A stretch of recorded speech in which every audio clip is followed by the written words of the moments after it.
Hello बच्चों, तो आओ प्रश्न को देखते हैं। x बराबर 3y रैखिक समीकरणों को ax plus by plus c बराबर 0 के रूप में व्यक्त कीजिए और प्रत्येक स्थिति में a, b और c का मान ज्ञात कीजिए। तो दिए गए प्रश्न की मुख्य अवधारणा की बात करें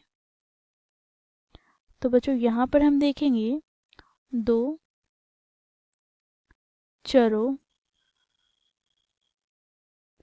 वाले रैखिक समीकरण का मानक रूप। तो देखो ax plus by plus c बराबर 0 होता है दो चरों वाले रैखिक समीकरण के मानक रूप। यहाँ पर बच्चों a c की बात करें तो बच्चों यहाँ पर a x का गुणांक है,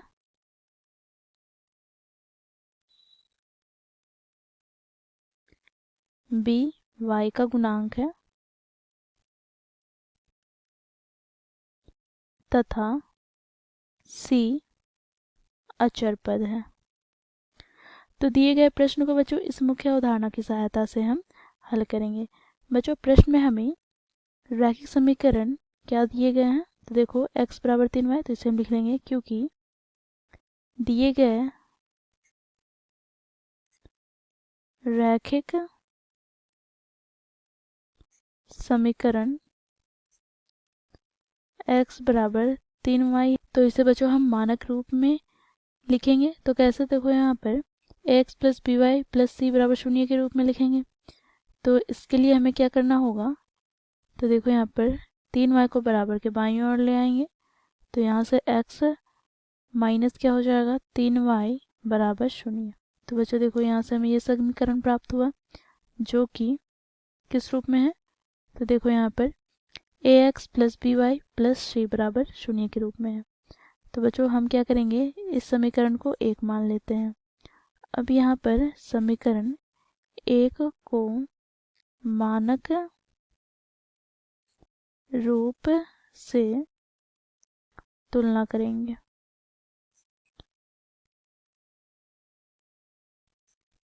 तो बच्चों मुख्य अवधारणा में हम लोगों ने देखा रैखिक समीकरण के मानक रूप क्या है। तो देखो यहाँ पर ax plus by plus c बराबर 0। तो बच्चों इससे हम तुलना कर रहे हैं। तो यहाँ से बच्चों देखो a के स्थान पर क्या है, तो 1।